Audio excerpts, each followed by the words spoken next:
Hey, RetconRaider here, and welcome back to Skald against the Black Priory, where today it would seem the dust has settled, so I guess we get back to our hunt for cryptic clues. Though eventually we will have to get to the root of all this corpse-controlling fungus business. It does, however, seem that for the short term at least, that's been kind of slid to the back burner. Yeah, so we'll avoid delving any deeper on that just yet. We still have our father issues to deal with.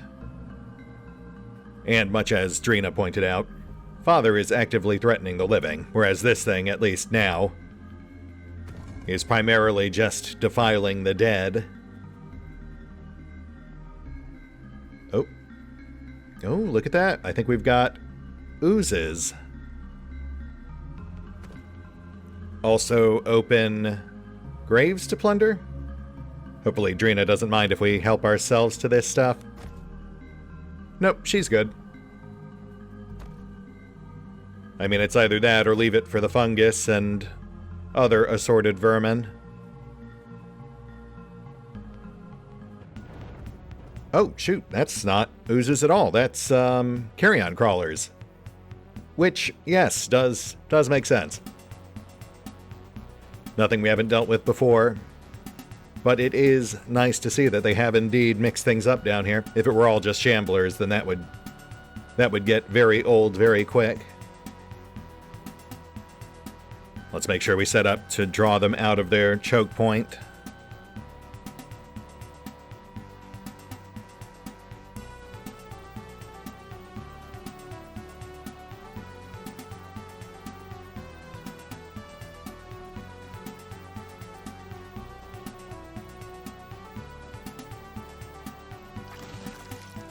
Nice. Thank goodness we can actually backstab someone again. Poor cat was really struggling against those shamblers.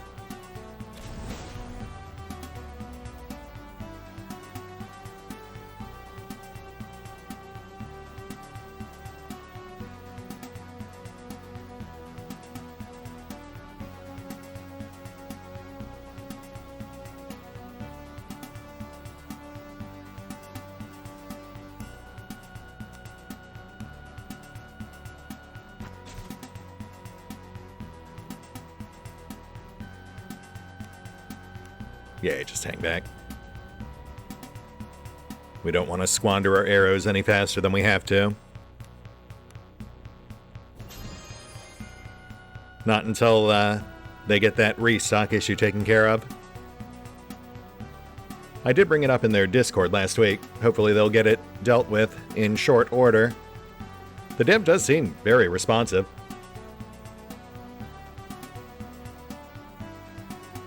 One of the benefits of being a small indie dev, I suppose.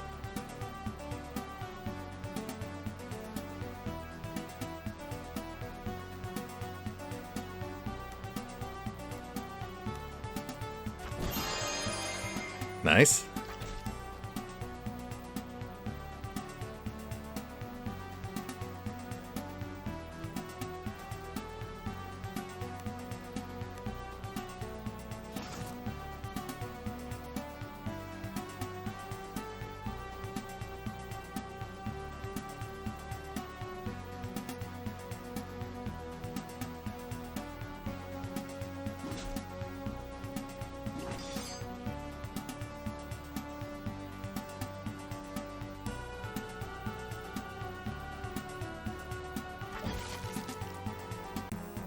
And we're good.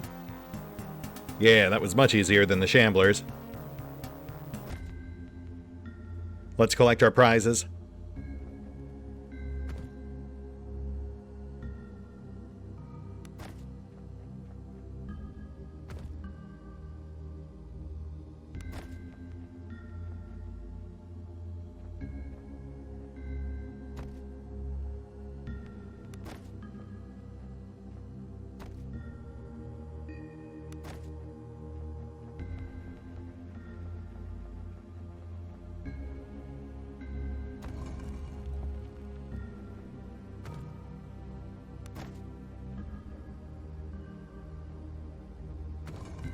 Oh ho! Masterwork Armored Gauntlets of Toughness. What do we have on Ivan?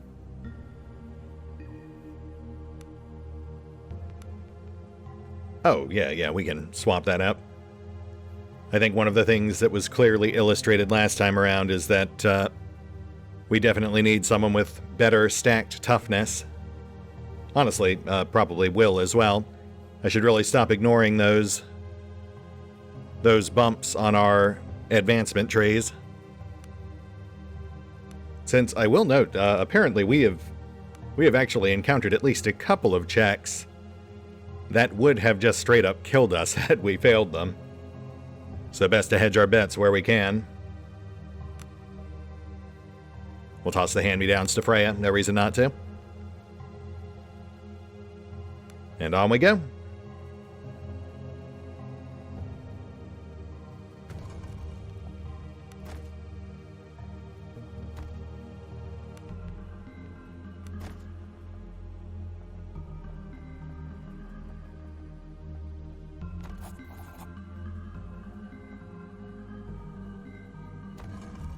Goodness, I'm actually starting to feel kind of bad about robbing the blacksmith. We could have probably afforded that stuff legit if we had just come down here first.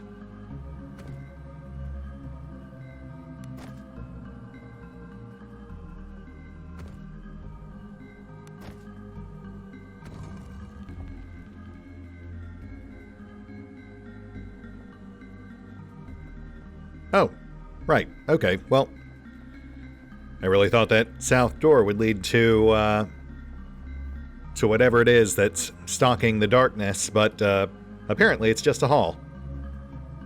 Though I suppose that gate there looks a mite bit more conspicuous.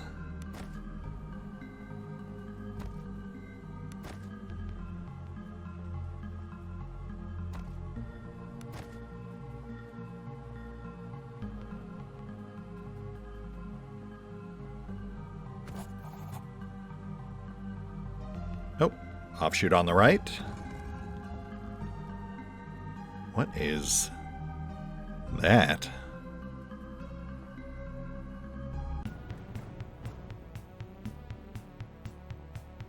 Oh, ghouls. Interesting. The tentacle faces threw me off, but yeah, I guess if these things are fungal based, that would actually make some sense given what we've seen thus far.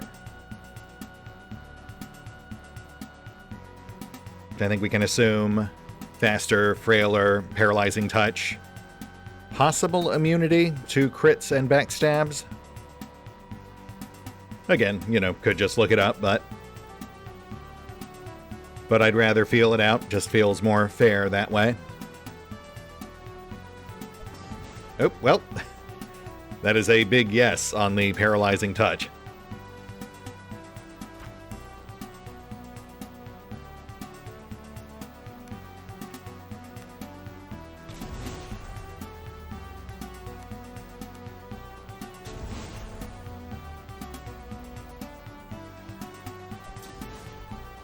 Shoot, cat's locked down. Got a little too gutsy with that placement, but we'll lay down some range support.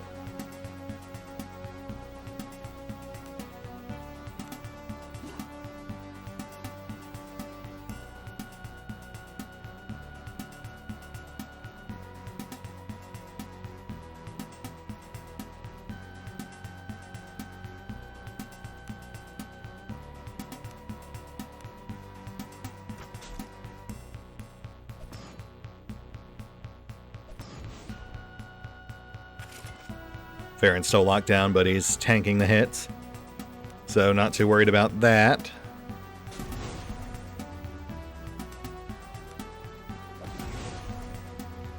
Immune to injuries, so probably a safe bet they're immune to crits and backstabs too.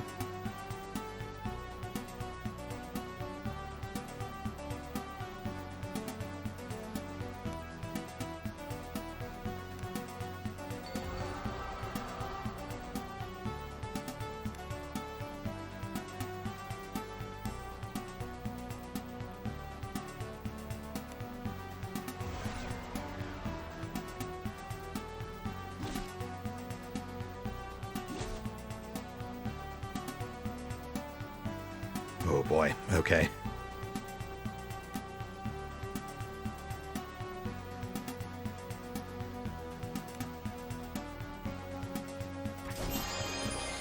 Nice. Thankfully, Kat's a mite bit tankier than I expected too. I guess she is pretty stacked at this point.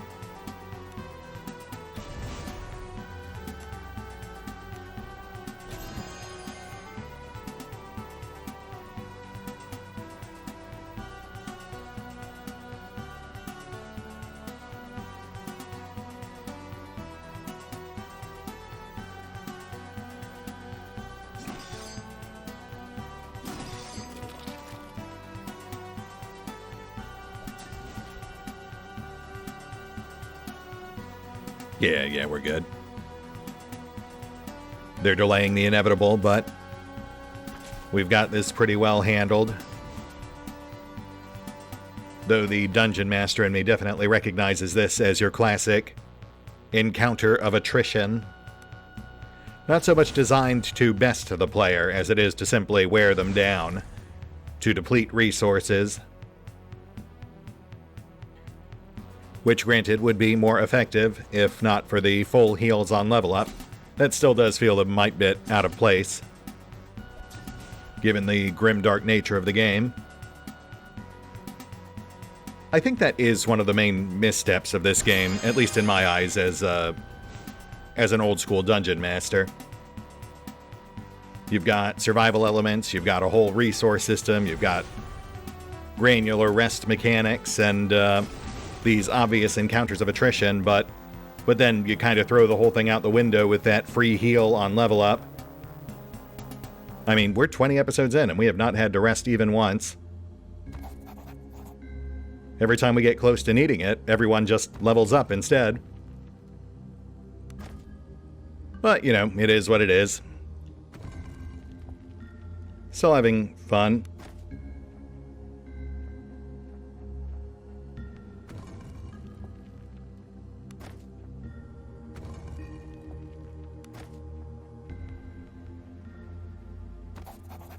The beautifully carved sarcophagus before you features an effigy depicting a man with sharp aquiline features and a stern gaze. The lid begins to slide off as you push against it until, suddenly, a hissing screech emits from the interior of the sarcophagus. The lid trembles violently as it is forced back into place by some unholy force within. Someone or something is pitting its will against you. Roland, give me a hand here. You are met with an unnatural resistance, almost as if something is holding the lid shut from within. Straining with all your might, you overpower the unknown force and stumble forward as the lid suddenly shifts. There is little time to catch your breath, for something is emerging from the newly opened tomb. Who drags me from the black stars? Screams the skeletal figure as it emerges from the billowing dust. Its regal, ancient armor seems to glimmer in the faint light. 1,000 curses are too few! The creature raises its sword in the air as it charges toward you.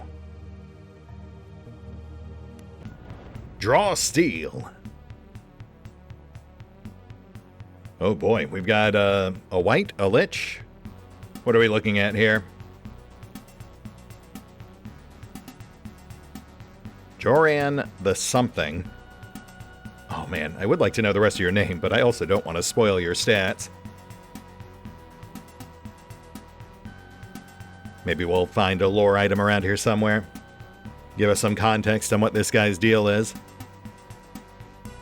But first things first, let's take him out.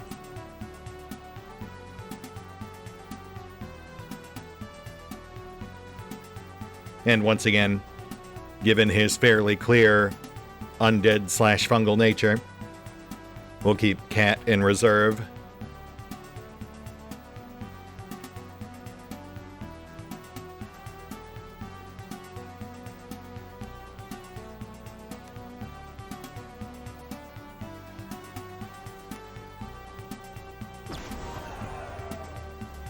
Immune to fear, so yeah, likely standard undead immunities.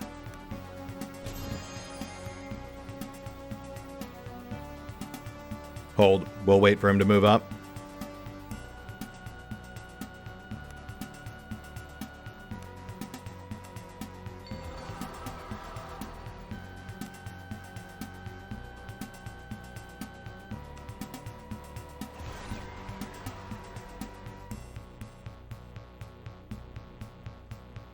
Just keeping Cat poised in case it turns out he is, in fact, vulnerable. Unlikely, but, you know, just in case.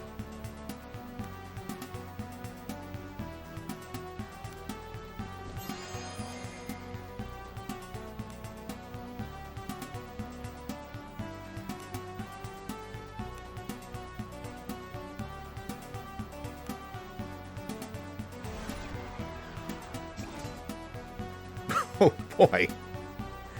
That was okay. Yep, this guy's not messing around. Though, as a single elite opponent, he's not going to fare well. Once we've got him locked down.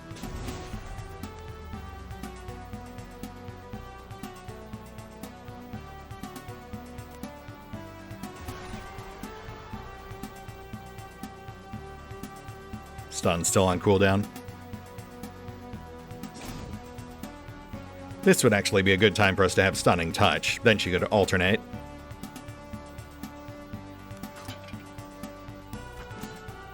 And yes, immune to backstabs.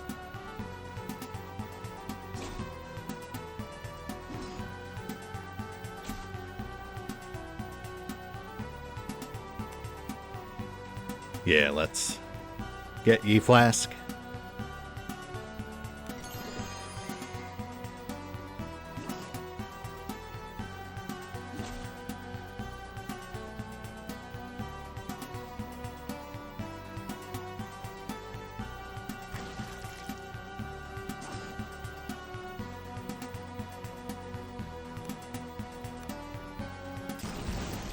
And we're good.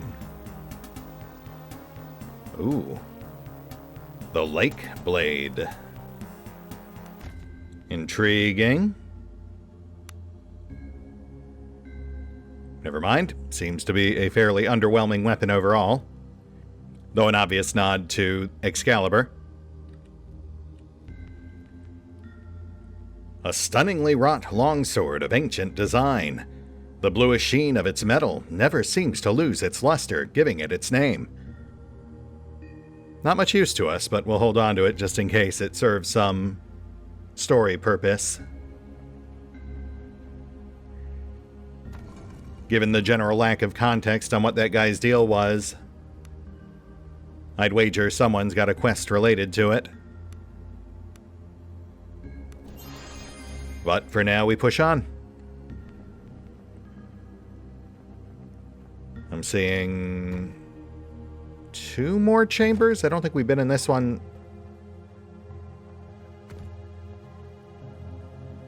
There's our blood trail, headed right into the one on our north. Yes, okay, so that's where we came in. We'll go ahead and clear this one out first, then we'll check out the one they obviously want us to go to.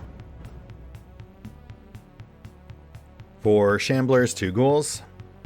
Bit of a slog, but not a big deal. Let's set to receive.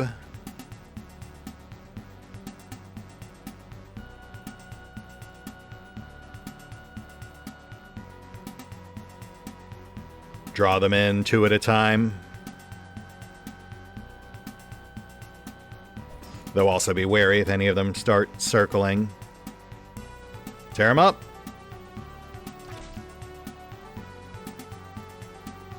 Hold.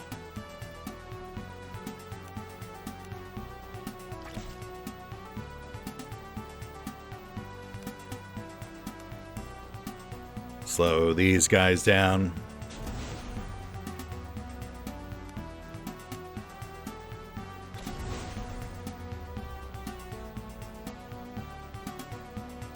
Stun. Whiffed.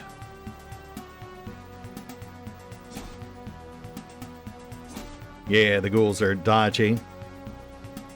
Slightly problematic, but not a huge deal.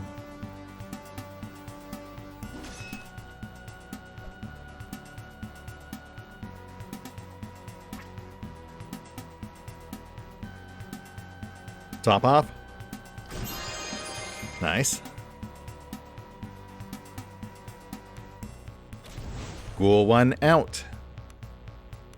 And yeah, Ghoul 2 is circling. That gives us time to pare down the Shamblers.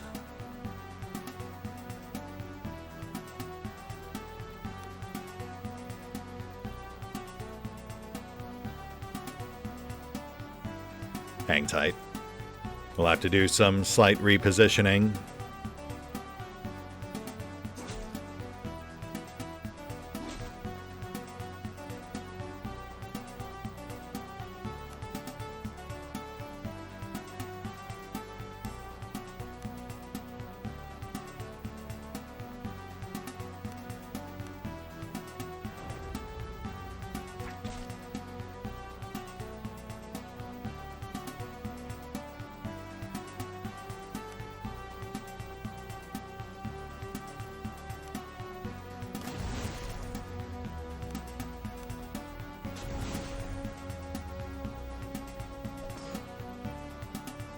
Ghoul in sight. Wow, that guy moves faster than I thought.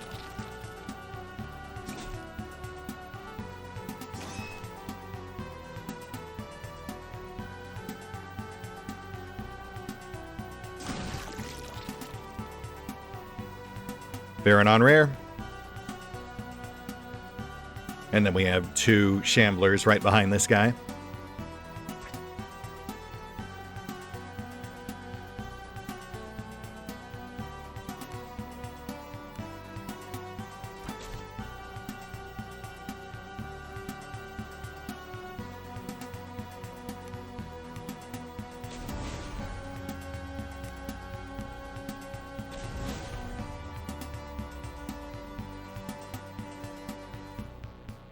Ah, it would seem that Shambler 3 has had a change of heart. Which is fine. We can work with that.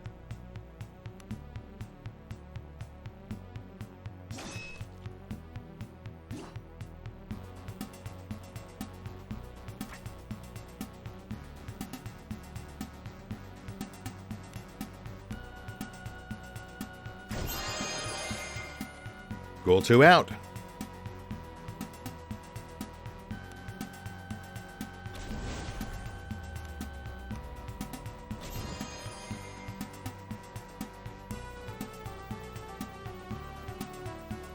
Choke point's blocked again, so Shambler 4 is circling right.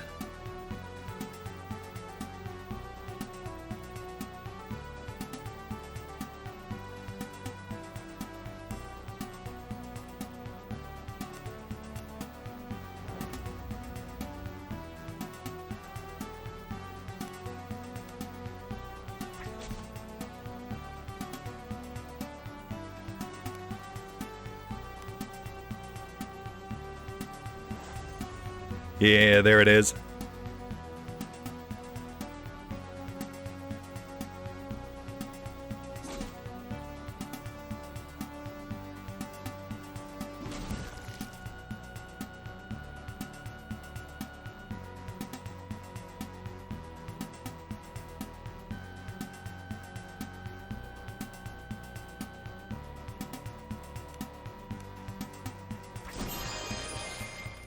Shambler 3 out.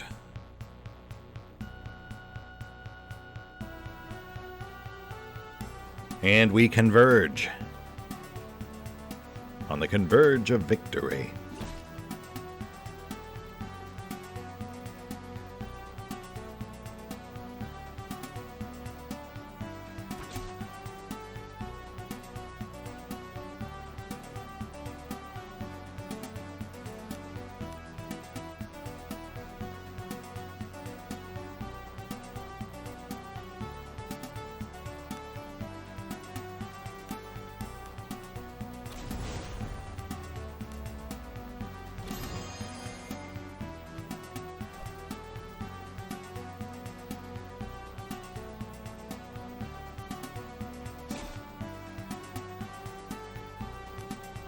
Push him back.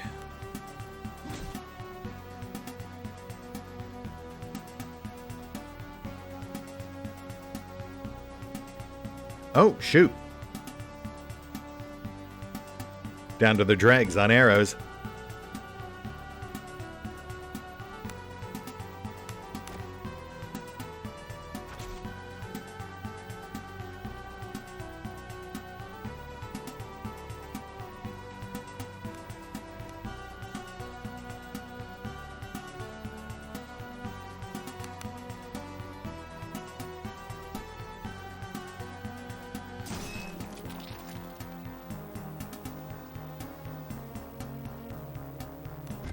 And level ups in the queue. Nice.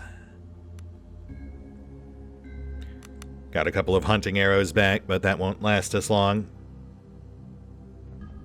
Really hope they get that issue fixed sooner rather than later. But we'll see.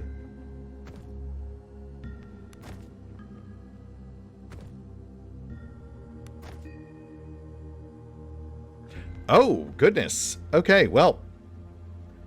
I knew that encumbrance was a thing. I just never thought we'd actually see that happen. All right, fair enough. Gosh. Yeah, okay. I mean, we've got a vendor just upstairs. Let's hit the pause button real quick. I'll get our inventory issues sorted, figure out what we're doing with these level ups, and we'll be right back.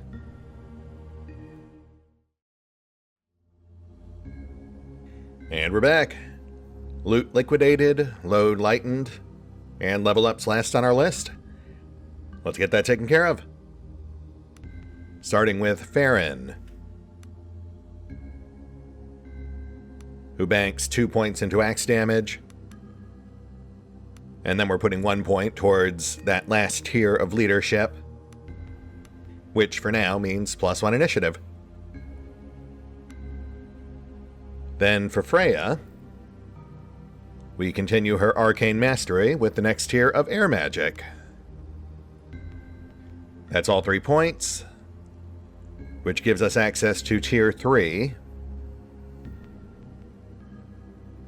And I will say, these spells are notably better than the ones that were available on tier 2. Most notably, Poisoned Globe, which is an area, stun, and poison attack. And then beyond that, I suppose we should invest in something utilitarian. So probably Dispel Magic. I would go Invisibility, but we have a spellbook for that one, so there's no point in burning a pick on it. Which only really leaves Lightning as our other option, and I don't see that as being particularly viable. It's 5 times the cost of Gnat Swarm for what amounts to something like a fractional increase in raw damage and no disrupt effect. I just don't see that being worth it. Now let's go ahead and bank our other new spells. I picked up a couple of spell books while I was trading. Nothing we're necessarily apt to use, but always nice to have. And then, of course, also that Mark of Invisibility. Oh, and then aside from that, I should also note, Masia does suddenly have arrows. So, given that there was a patch like 2 days ago, I think they did, in fact, immediately fix the issue right after I brought it up, which could just be coincidence, but I mean, still. Regardless of reason, that does take care of our range issue, at least for now. That said, I believe we had one more chamber north, the end of our blood trail. Though we do also have that hallway at the end.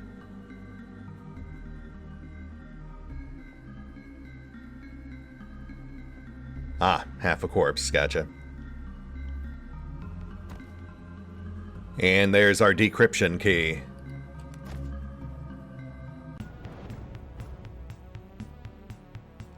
And a gaggle of ghouls. Fair enough, I kind of walked into that one.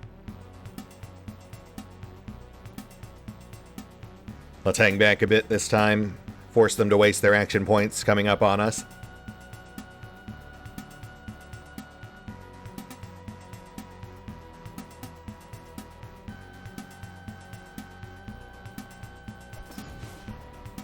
Man, that paralyzing touch gets past Farron's shield every time. I suppose I should bump up his dodge a bit more.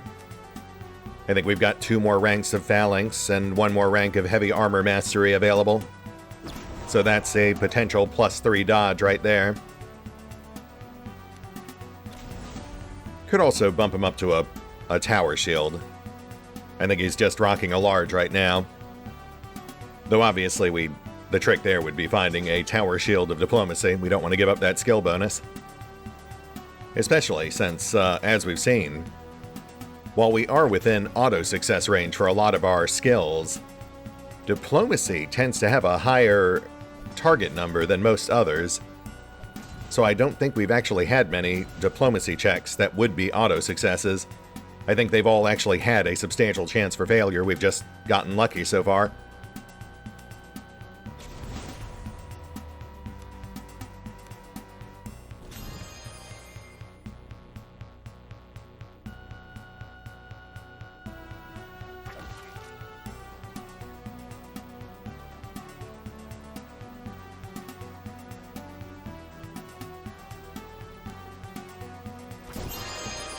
One out.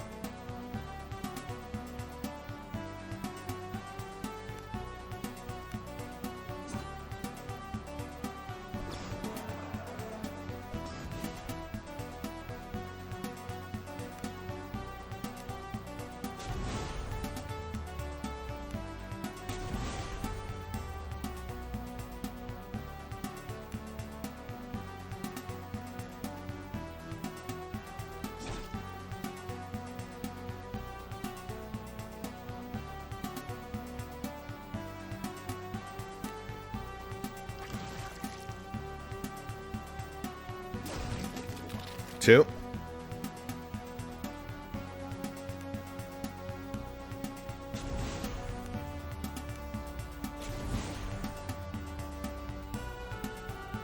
Hang back.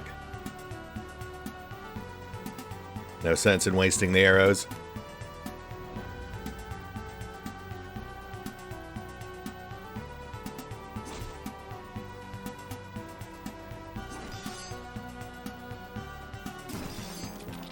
And that's 3.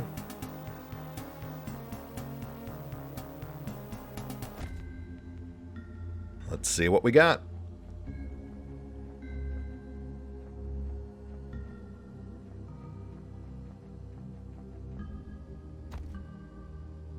More generic loot, we'll take it.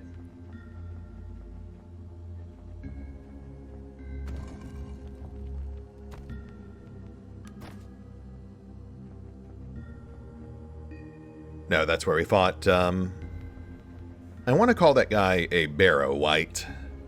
It does seem to match the definition. Oh, and in looking back at the footage for the first half of the episode, I did catch his name. It was Jorian the Usurper. It was briefly displayed down on bottom right each time we hit him.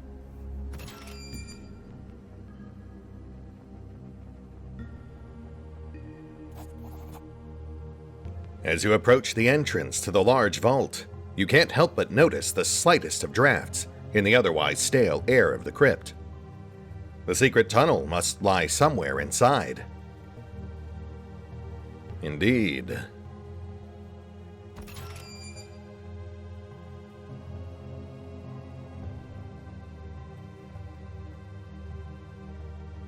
Oh, hello there. Sir? Oh my. Standing atop the stone dais is the emaciated form of what appears to have once been a king. Rust has long since destroyed much of its royal armor, and what little flesh remains on its skeletal form is covered in the same crawling purple fungus that seems to infect these tombs. What are you? You do not know? The White bellows. I am Enar, the All-King, Lord of Idra, wielder of the mighty Lake Blade. Right, of course. The All-King. I see it now. Why are you hanging out down here? The White emits a pained moan as he reaches for the empty sheath at his waist. I shall not rest until I have reclaimed the blade Joran the Usurper stole from me. Oh, well, isn't this a happy coincidence? Might as well give it back to him, not like we're gonna get much use out of it. Oh, Joran, yeah, I killed that guy on the way in. You present the sword taken from Joran the Usurper's tomb. Is this the sword that was stolen from you? The White King surges forward. The Lake Blade! Give it to me! Yeah. Might be a bad idea, but, you know, worst case scenario, we just end up fighting this guy anyway. Sure. Take it.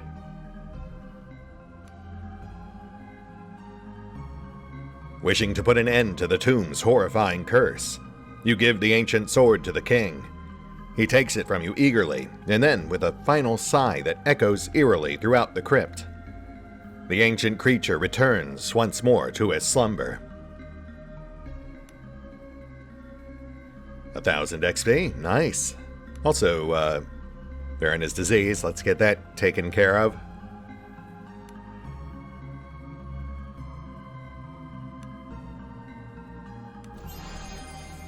Thank you, Drina. And Roland's got a level up,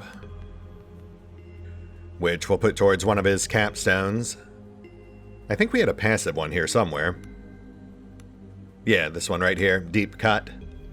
That adds a bleeding component to his crits. We'll grab that one.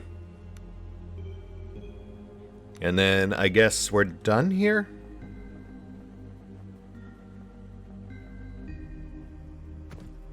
Oh yeah, there's our secret passage. Nice. It is somewhat interesting that Enar and Joran retain some semblance of their personalities, which does kind of play into what Drina told us about nobles or leaders or rulers, those touched by the reticulum, lingering as echoes even beyond death, whereas most people would just be consigned to an oblivion of black stars. That does make you wonder if being touched by the reticulum is more of a curse than a blessing, given Joran's response when we disrupted his slumber. Moans and soft sobs mix with the stench of unwashed bodies and rotting corpses. Packed densely in the castle cells stand rows and rows of men and women, no doubt those who were taken alive when Haran fell. At first, they recoil in terror at the sight of you. Then, as they realize you're not their cruel captors, madness overcomes them as they grasp desperately at you through the bars. "Water!" comes the cry from parched throats. "Calm down. I'm here to help, but you need to calm down." You find a bucket of water and a ladle and quickly distribute water as best you can to the desperate prisoners. A haggard woman who looks like she's aged a decade in the last days grabs your hand and kisses it. "The Golden Dead has sent you. We'll be free soon. I can feel it in my bones." "I'll do what I can, but tell me, what have they been doing to you?" "We were dragged from our homes. When the Reavers went mad, they went from house to house, killing some and taking others. It was like they knew exactly who to take and who to kill. It was insanity. Pure insanity. I'll never forget the screams and cries." Her hand begins to tremble. Another woman places her arms around her in a comforting gesture and continues. "They've been keeping us here for days with no food and little water. But in the last hours, they've been coming and taking groups of 3 or 4 up to see Father. Those who go don't come back." "I see. I'm looking for someone in particular, a noblewoman named Embla. Are any of you familiar with her?" A hush falls over the crowd. I know her," says the woman. "They took her in the last group. She's with Father now." "Right. Then I need to go, but before I do, stand back. Let's get you out of there."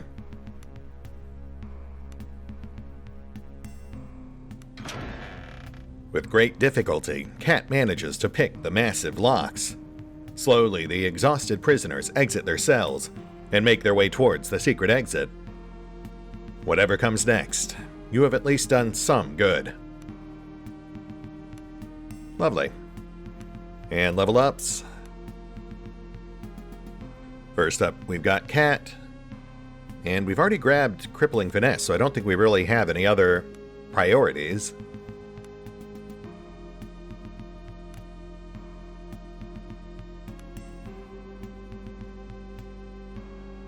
Let's go Mobility Expert. We'll bank that second movement bonus. I mean, I was just going to keep stacking our backstab damage, but as we've seen, that is perhaps not the best basket to place all of our eggs within. And then Iban. No question here, we fill out Range Expert. That nets us +1 damage and point blank shot. And then beyond that, I suppose we'll just start stacking his toughness and such. We've still got some time left. Let's clear the cells, then we'll push one more room.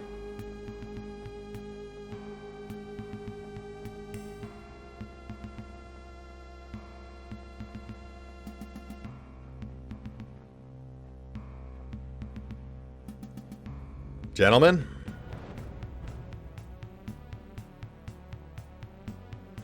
Let's see if Father's guys are any tougher than the ones we've faced out front. I do want to say they look slightly different. No hoods, no ornamentation. Perhaps implies they're keeping it a bit more together than their completely insane brethren.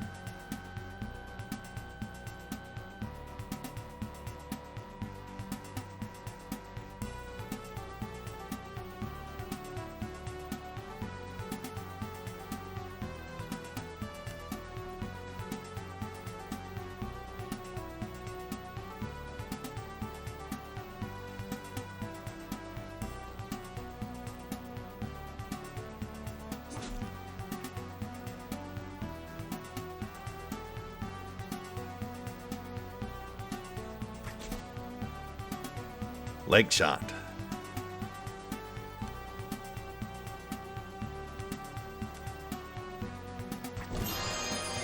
And number 1, out. My goodness. Okay, well that... I've got to say, that is a refreshing change from the things we fought down below.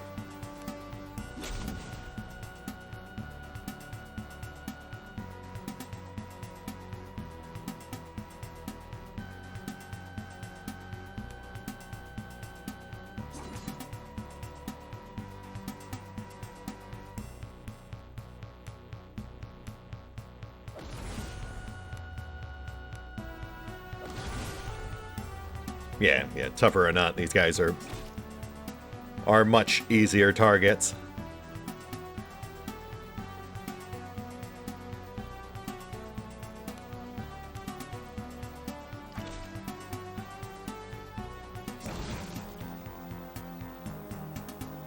Level up on Drina.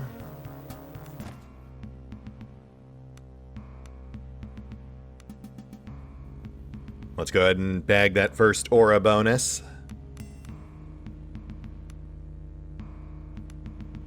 And clear the room. Avoid the stairs, check the sides.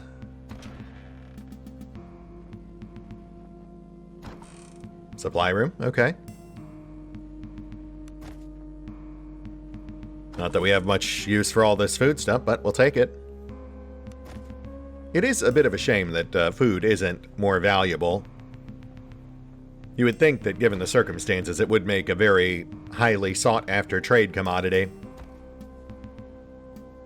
Though I suppose the last thing this game needs is food scarcity, discouraging rest even more than the game already does.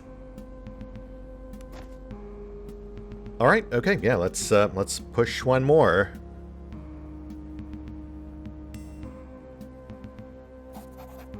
Oh, shit.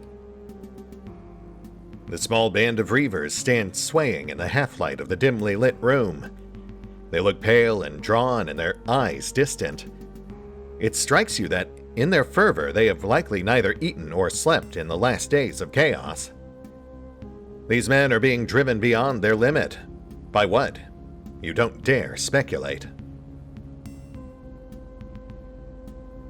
One of them blinks a few times as he notices you, and an oddly beatific smile falls over his face as their lethargy is replaced by the prowling aspect of some predator.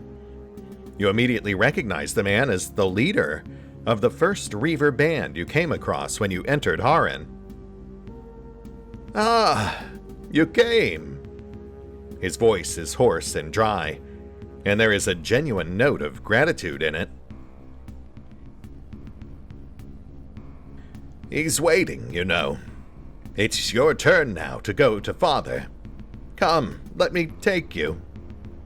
He offers you a shaking hand. "You know what? We'll find our own way to him, thanks.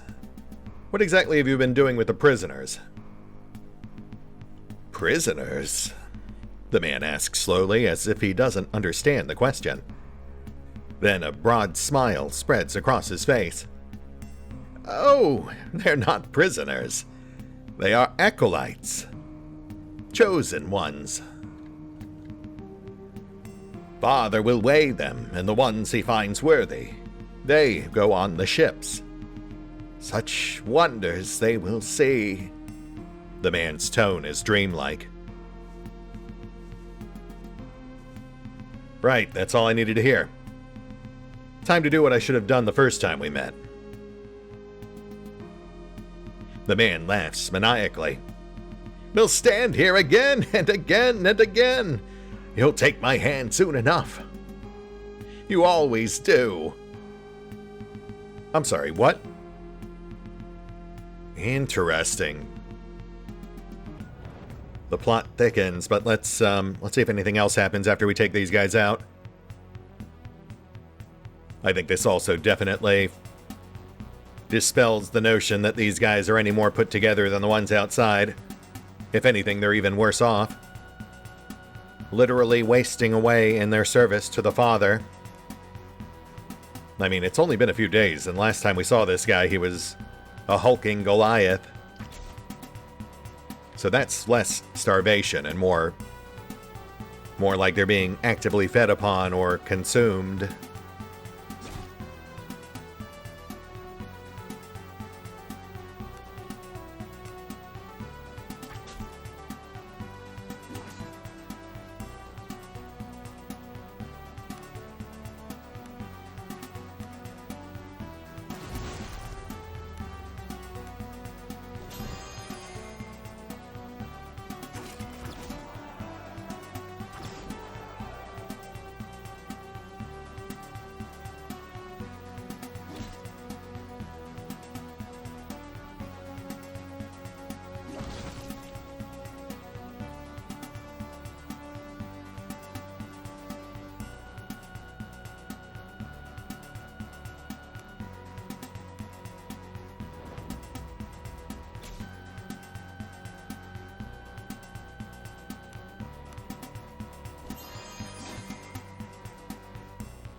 Target's out.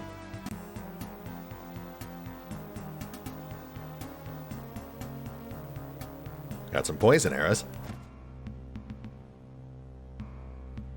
And no event.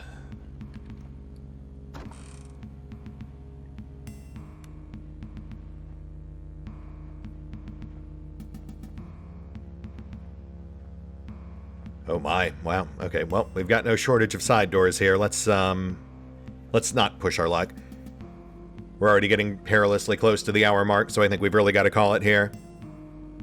That's it. First half of the ep was definitely a bit of a grind, you know, much more conventional dungeon crawling content. The second half, though, things definitely got kicked into high gear with our Barrow Whites and the hints of whatever the father is really up to, as well as what might really be going on in Idra. And I've got to say, after hearing what this guy was rambling about, I am starting to suspect we might be looking at like an existential loop of eldritch horror. Sort of a Groundhog's Day situation, but a million times worse. Though obviously it's a bit too early to say anything with any semblance of real certainty. But there are other potential hints at it. Sewer Jack having a hard time remembering life before the current catastrophe, for example. Though I want to say there were other folks who echoed similar sentiments. And that would, to a certain extent, go towards explaining why Joran the Usurper was so eager to remain oblivious, to return to the oblivion of the Black Stars, rather than linger on in what might be a perpetually looping purgatory. Or, you know, maybe he just didn't like being undead. Cursed to forever linger in an eternal half-life. Yeah, I guess that's pretty rough too. Even without time loop shenaniganery. Definitely some intriguing food for thought, and a lot to mull on, though obviously we shouldn't get too lost in the weeds on it just yet, since I imagine Father will have some things to say about it. As well as Embla. Sounds like we might finally be catching up with her, which is good news for us, if not Freya. We'll hit the pause button for now, but we will pick up here next time. See you then.